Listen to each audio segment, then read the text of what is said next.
Assalamualaikum warahmatullahi wabarakatuh. My name is Sulfia Jaya. My register number is A1M218048. So I will continue my friend's presentation about indefinite pronouns. That I will explain about plural indefinite pronouns. So the following indefinite pronouns are always plural. The word is both, few, fewer, any, others, and several. And then I have for example, the first one is both are my best friend. Jadi untuk contoh yang pertama ada plural indefinite pronouns yaitu both yang diikuti dengan kata kerja plural pula yaitu are. Kemudian untuk contoh yang kedua ada few try to stop smoking today. Untuk contoh yang kedua ada kata few yang diikuti oleh kata kerja plural yaitu try, and then the third example is fewer come late today. Dimana kata fewer itu diikuti dengan kata kerja plural yaitu come, and diikuti dengan complement late today. And then third is indefinite pronoun that can be singular or plural. The following in indefinite pronouns can be either singular or plural depending by the context. For the word is all, any, more, most, none, and some. And I have some example. The first one for word all. The first example is all of the cake is gone. Jadi untuk contoh yang pertama dari kata all yaitu ada all of the cake is gone. Kata all di sini dia itu refers kepada cake, di mana cake dia di sini dia itu singular. Jadi kata kerjanya juga diikuti dengan kata kerja singular yaitu is. Kemudian untuk contoh yang kedua pada kata all itu ada all of the cupcakes are gone. Kata all di sini dia refers kepada cupcakes. Jadi kata kerja yang mengikutinya juga merupakan kata kerja plural yaitu are. And then for word none, for the first example is none of the meat has spoiled. Jadi untuk kata yang kedua itu ada none, di mana none di sini dia itu refers kepada meat. Dia di sini tuh dia itu pronoun singular. Jadi kata kerja yang mengikutinya juga itu singular yaitu has. Kemudian untuk contoh yang kedua ada none of the apples have spoiled, di mana non di sini dia itu refers kepada apples. Apples di sini dia itu plural. Jadi kata kerja yang mengikutinya juga plural yaitu have.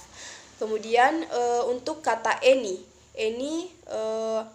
I have two example for the word any. The first one is there any bread left? Have you got any question? Untuk contoh yang pertama dia di situ any dia di situ refers kepada bread, di mana bread di situ dia itu singular. Jadi kata kerja yang mengikutinya itu juga singular yaitu is, di mana kata kerjanya itu diletakkan di awal kalimat karena dia merupakan interrogatif. Kemudian untuk contoh yang kedua juga sama, dia di sini ada kalimat interrogatif. Jadi kata kerjanya berada di depan yaitu have. Kata kerja yang mengikutinya dia itu dalam bentuk plural karena any di sini itu refers kepada questions, di mana questions dia di situ merupakan plural seperti itu. Kemudian untuk kata selanjutnya yaitu most. I have two example for the word to. The first one is most was rodent, and then most would agree. So most for the untuk contoh yang pertama dia di situ was sebagai singular pronoun.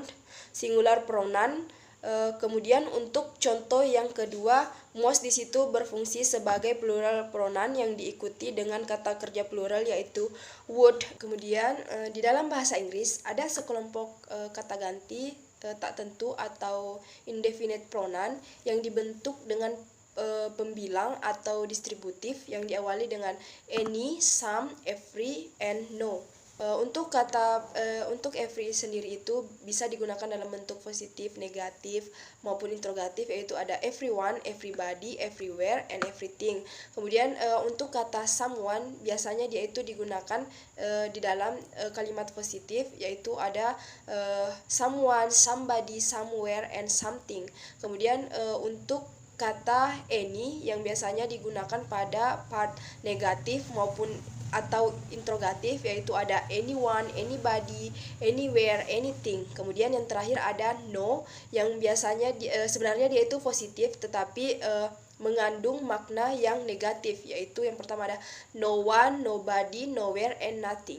Indefinite pronoun some dan any itu sendiri digunakan untuk mendeskripsikan jumlah yang tidak pasti dan tidak lengkap, di mana indefinite pronoun any dan some ini dia itu ditempatkan di posisi kata benda dalam kalimat tersebut.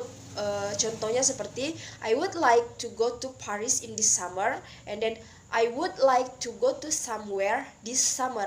Jadi kata somewhere itu ditempatkan pada posisi yang sama seperti Paris di dalam sebuah kalimat. Kemudian untuk contoh yang kedua ada Jim gave me this book and someone gave me this book.